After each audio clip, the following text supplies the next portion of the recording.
কথাগুলো যেন ক্লিয়ার আসে। একটু সামনে আগান। পরে সামনে আগান। আমরা একটা মিটিং করলাম। এখানে আমাদের ছয়টি দাবি তারা দিচ্ছে এবং কয়েকটি দাবি যুক্তিসঙ্গত এটা বলছে তারা।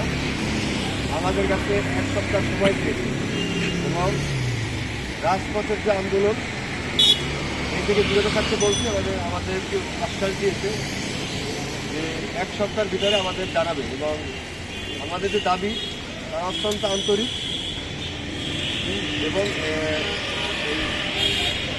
7 দিন আমাদের সময় দিন, 7 দিন পর আমাদের জানাবে। তো আমরা এখন রাজপথে যে কর্মসূচি থেকে আমরা বিরত থাকবো। দেশের জনগণের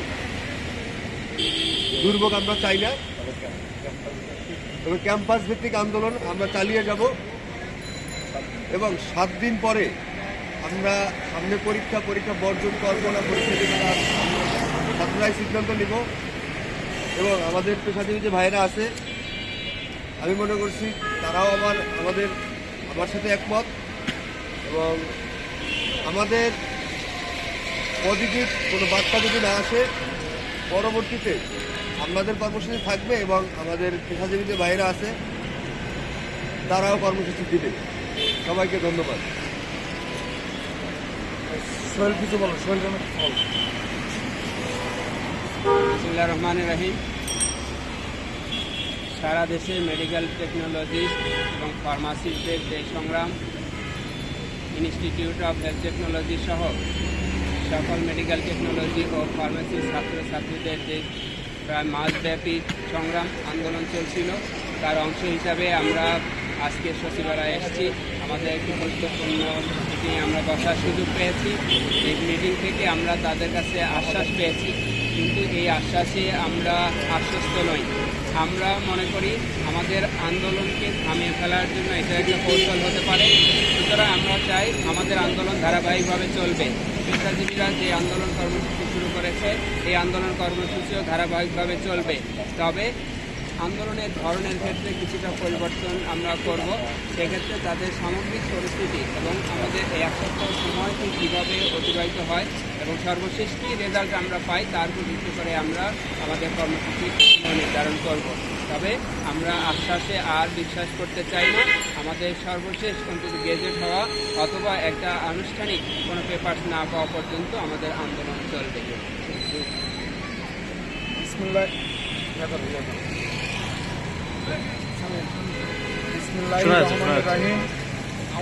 গত 1 মাস ছাত্রছাত্রীদের আন্দোলনের পরিপ্রেক্ষিতে সরকারের উচ্চ পর্যায় থেকে স্বাস্থ্য অধিদপ্তরের মহাপরিচালক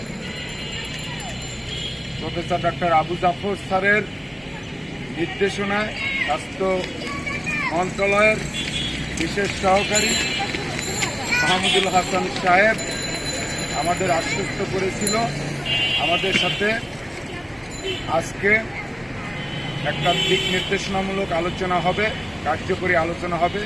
সেই পরিপ্রেক্ষিতে আমরা স্বাস্থ্য সচিবালয়ে উপস্থিত হয়েছিলাম। দীর্ঘ প্রায় 8 ঘন্টা অপেক্ষা করার পর আমরা আলোচনার টেবিলে বসতে সক্ষম হই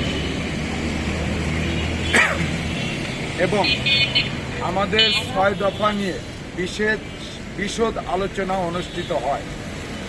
আমরা তাদেরকে আশ্বাস নয়, বাস্তবায়নের জন্য জোর দাবি জানিয়েছি।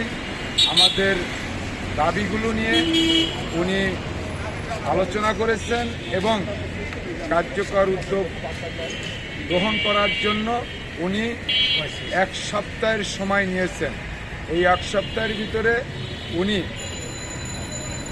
স্বাস্থ্য অধিদপ্তরের 2 জন মহাপরিচালক সহ ঊর্ধ্বতন কর্তৃপক্ষের সাথে আলোচনা করে এবং স্বাস্থ্য উপদেষ্টার সাথে আলোচনা করে কিভাবে দাবিগুলো বাস্তবায়ন করা যায় তার রোড ম্যাপ বাস্তবায়ন করার জন্য উনি উদ্যোগ গ্রহণ করবেন। আমরা টেকনোলজিস্টদের দাবি দেওয়া নিয়ে রাজপথে আছি। বর্তমান যারা টেকনোলজিস্টদের নেতৃত্ব দিচ্ছেন বৈষম্য বিরোধী মেডিকেল টেকনোলজিস্ট পরিষদের নেতৃত্বে আমাদের এই দাবিগুলো আদায় হবে এটা প্রত্যাশা করি এবং আমরা আশা করব বৈষম্য বিরোধী মেডিকেল টেকনোলজিস্টের দায়িত্বপ্রাপ্ত নেতৃবৃন্দ ছাত্রছাত্রী এবং পেশাজীবীদের প্রাণের দাবি আদায়ের জন্য অনতিবিলম্বে